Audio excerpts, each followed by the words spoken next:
interesante porque la empatía y la misericordia es algo que tenemos que tener presente siempre, pero sobre todo en esta fecha, y le voy a contar por qué, el tema de los duelos en psicología.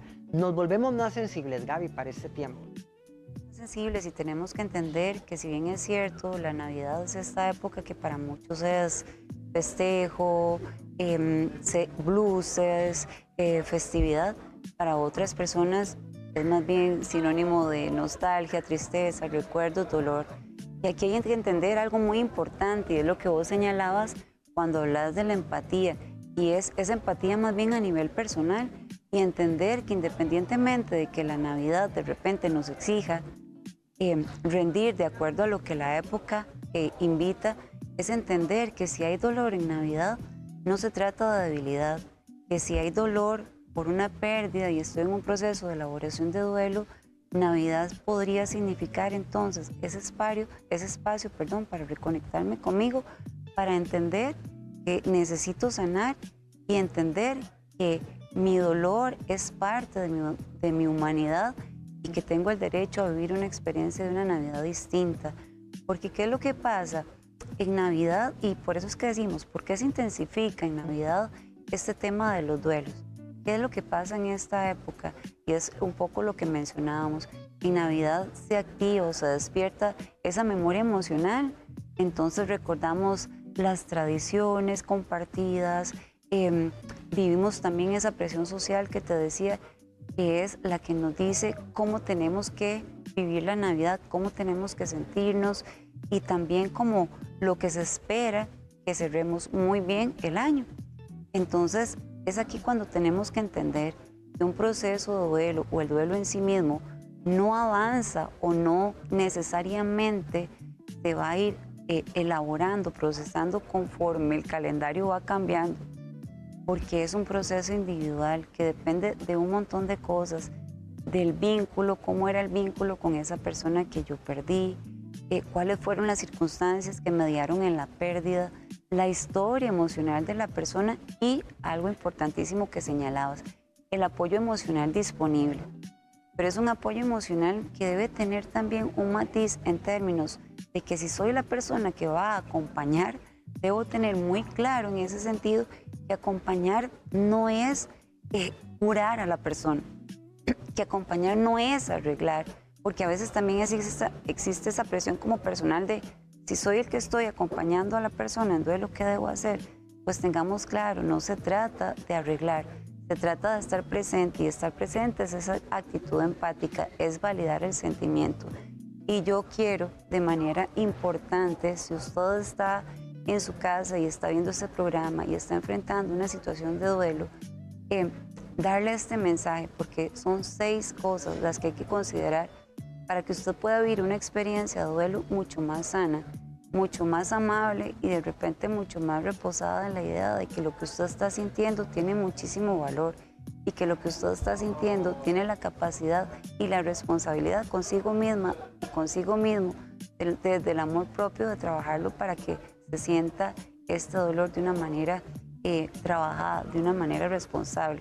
Gaby, los seres humanos tendemos a comparar. Ah, no, pero es que salió más rápido del duelo fulana que usted, porque desgraciadamente, hay personas crueles o a veces no lo hacen de manera consciente, pero podemos herir a través de un comentario como estos. El tema es no comparar, porque cada duelo va a ser diferente y va a variar entre persona y persona. Cada duelo es diferente, cada duelo es individual. Por eso es muy importante entender, la psicología actual no establece un tiempo definido, rígido, en el cual deba medirse por semanas, meses o años para elaborar un duelo.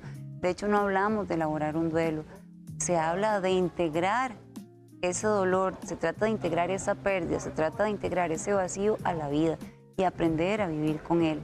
Entonces no podemos establecer un tiempo y decir, a partir de este momento ya deberías haber solucionado tu duelo, a partir de este momento ya no deberías sentir lo que sientes, y menos sujetarnos a experiencias donde intencional o no intencionalmente, creo que suele ser más sin intención, seamos expuestos a comparaciones, ¿verdad? Como vos decís, pero principalmente cuando la persona en sí misma no se compara con otras personas que estén viviendo situaciones de duelo, porque son muy individuales y muy circunstanciales. Todo es diferente, todo es distinto. Gaby, y cuando hablamos de duelo, a veces creemos que es únicamente, por ejemplo, la partida de un ser querido, pero también en duelo podríamos incorporar, por ejemplo, la ruptura, un divorcio, la ruptura de alguna pareja, la pérdida incluso de una mascota que representa un miembro más de la familia.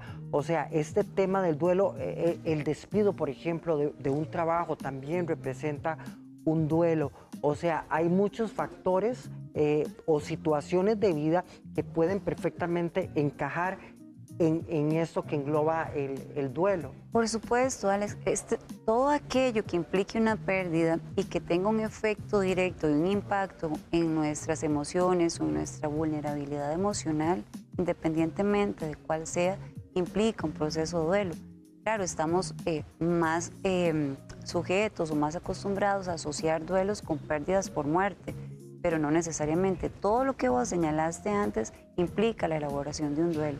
Y pueden ser cosas hasta más sencillas o más simples, pero que si son significativamente importantes y traen a mi persona un dolor emocional, entonces tengo que elaborarlo, ¿verdad? Y como te digo, elaborar es integrar eso en mi vida, porque también a veces pareciera que forzosamente tenemos que vivir la experiencia de sanación del duelo de acuerdo al cumplimiento de expectativas ajenas, y no puede ser. Entonces sí quisiera, ¿verdad?, tomarme el tiempo para decirles ahora en Navidad cómo elaboramos, cómo trabajamos, cómo enfrentamos, cómo manejar ese duelo. Y lo primero y parte de lo más importante es que usted se dé permiso de sentir sin exigirse estar bien. ¿Qué significa esto? Que usted desde el amor propio haga ese reconocimiento sin juzgarse del dolor que está viviendo, del dolor que está sintiendo, y se permita entonces desde ahí no manejar ideas o muchas veces esto que hacemos cuando nos decimos deberías estar mejor, ya no deberías estar sintiendo esto, ya ha pasado mucho tiempo. Es muy importante porque cuando validamos el dolor, entonces se va reduciendo el sufrimiento. Algo también muy importante es permitirnos en esta Navidad incorporar nuevas tradiciones, redefinir la Navidad en términos de expectativas, de adoptar otras tradiciones. Adoptar otras tradiciones, adoptar otras costumbres no significa que estamos olvidando a la persona, también nos estamos cuidando. Y eso significa también hacer más simple incluso nuestra Navidad. Entender que ya no necesariamente tenemos que celebrar la Navidad como antes lo hacíamos, que ahora puede ser diferente. Y entonces parto también para decirles que es muy importante cuando en este proceso de duelo, para manejarlo en Navidad, también de una manera simbólica honramos la ausencia. ¿Qué significa esto? Que hay rituales muy lindos a nivel terapéutico que nos permiten integrar ese dolor y esa ausencia, como cuáles, como encender una vela, como nombrar a la persona, colocar una foto, hablar de ella, escribir, Gaby, escribir por una ejemplo, carta, ¿sí? escribirle una carta a la persona. Incluso algo que he escuchado también, alguna vez alguien me comentó, para la cena de Navidad, hacer la receta que a la persona le gustaba o la receta que esa persona realizaba. Valido mi dolor, honro también. Honro mi dolor persona desde que ahí, ya no está y desde que esa es ausencia, significativa en nuestra porque vida. también recordar es una forma de sanar. Claro. Es no quedarnos, ¿verdad?, necesariamente pegados ahí, pero sí honrar el valor de esa persona con el recuerdo y con este tipo de simbolismos. Algo muy importante también es cuidar la energía emocional. ¿Esto qué significa? Que usted de una manera consciente y sana decida a qué actividades participar, en a qué actividad no participar. Ok, qué bueno que lo mencionas. Ajá. Y quiero hacer un paréntesis con esto, porque probablemente, a ver, en nombre del amor a veces cometemos uno que otro errorcito y no lo hacemos de manera consciente. A veces en nuestro afán de ayudar y de ver a esta persona feliz, Claro. ¿verdad? Cometemos errores. Ok, muere abuelito, muere abuelita y queremos llevar a mamá o a papá a alguna actividad y mamá y papá no quieren ir. Es muy válido también. Es muy válido respetar ese espacio y es muy válido entender que tengo que establecer límites sin culpas. porque yo decido y yo quiero en esta Navidad decidir también cómo y con quiénes compartirla. Y eso es parte de proteger esa energía emocional. Eso es parte de establecer ese límite sin culpa que me permita, en medio de mis posibilidades, vivir la Navidad, valga la redundancia, como puedo, no como debería. Gaby, ¿en qué momento debo pedir ayuda? Cuando esta situación, cuando este duelo ya se me está saliendo de las manos. Y preste mucha atención, porque a veces nosotros solos no podemos llevar esa carga emocional, eso que sentimos, ese dolor a veces no lo podemos llevar, pero también parte de honrar a esa persona que ya no está es estar bien nosotros, ¿verdad? ¿En qué momento yo debo pedir ayuda, Gaby? Es muy importante tener claro que si bien es cierto, hay un proceso en el cual vamos incorporando esta pérdida y este duelo y este vacío y esta ausencia en nuestra vida, cuando definimos que este dolor es incapacitante, cuando nos excluimos, cuando dejamos de una manera extrema de compartir, de socializar, de ser parte de un grupo, cuando la culpa es intensa, cuando la desesperanza es constante y cuando en mi vida y en mi cotidianidad estoy perdiendo funcionalidad, es importante buscar ayuda profesional. ¿Y de qué forma? Yo sé que ya lo has dicho, pero si pudiéramos hacer un conteo de todas estas formas en que yo como familiar de una persona que está atravesando un duelo, ¿de qué forma puedo ayudar? Además de validando el dolor, que eso es importante y lo has mencionado, ¿de qué otra forma puedo yo colaborar? Ok, respetando, ¿verdad? Y validando, como decís, pero también respetando el espacio, respetando lo que esa persona quiera y en la forma en que lo plantee sobre cómo específicamente ahora en Navidad quiere vivir esa Navidad, incorporando aquello que significa el estar presentes.